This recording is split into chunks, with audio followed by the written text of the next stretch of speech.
কোরবানির মাংস ভাগাভাগি করার সময় কি সমান 3 ভাগে ভাগ করতে হবে?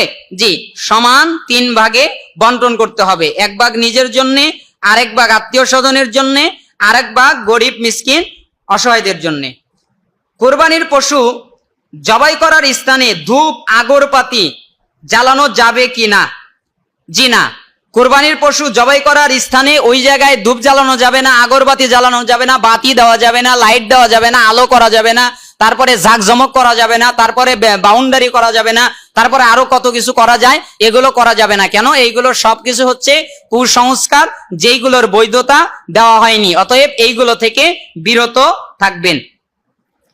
ঈদের তাকবীর কবে থেকে শুরু করে কবে শেষ করব জানতে চাই। ঈদের তাকবীর 1 তারিখ থেকে শুরু হবে।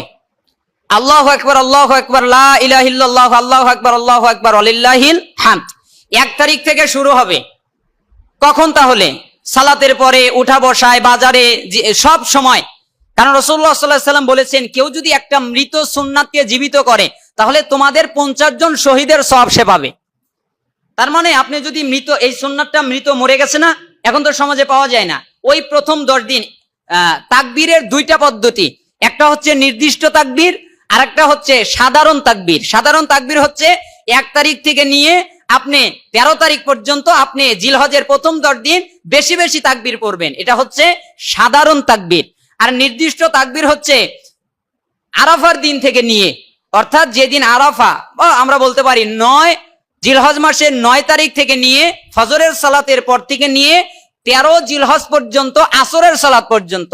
9 জিলহজ কখন?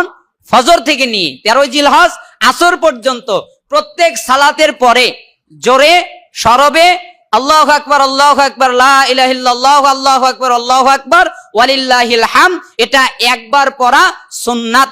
আবার কেউ বলেছেন ওয়াজিব, এর অধিকও পড়া যায়, তবে এটা সুন্নাত। বেশিও পড়া যাবে, একবার পড়লে আদায় হয়ে যাবে। আর বেশি বেশি বাজারে বসে শুয়ে সর্বসময় তাকবীর পড়তে থাকবে। এটা হলো সাধারণ, আর ওইটা হলো নির্দিষ্ট 9 জিলহজ থেকে 13 জিলহজ আসর পর্যন্ত।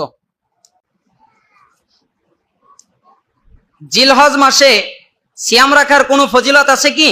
জি, রাসূলুল্লাহ সাল্লাল্লাহু আলাইহি সাল্লাম বলেছেন যে দিনসমূহের মধ্যে সর্বোত্তম দিন হচ্ছে জিলহজের প্রথম 10 দিন। আর এইখানে বিশেষ একটা সিয়াম হচ্ছে আরাফার সিয়াম। রাসূলুল্লাহ সাল্লাল্লাহু আলাইহি সাল্লাম বলেছেন, কেউ যদি আরাফার দিন সিয়াম রাখে তাহলে গত আগত, অর্থাৎ পিছনের 1 বছর আর সামনের 1 বছর, পিছনের 1 বছর আর সামনের 1 বছর, এই 2 বছরের যত গুনাহগাতা হবে আল্লাহ সুবহানাহু ওয়া তাআলা সব ক্ষমা করে দেবেন। এই জন্য আমরা বুঝতে পারলাম যে জিলহজের মাসে সিয়াম রাখার অনেক ফজিলত রয়েছে। রাসূলুল্লাহ সাল্লাল্লাহু আলাইহি সাল্লাম রাখতেন এবং সাহাবায়ে কেরামদেরকে রাখতে বলেছেন, হাদিসে প্রমাণ পাওয়া যায়। আর জিলহজের 9 তারিখ অর্থাৎ আরাফার দিন সিয়াম রাখা গুরুত্বপূর্ণ। 2 বছরের গুনাহ মাফ হবে।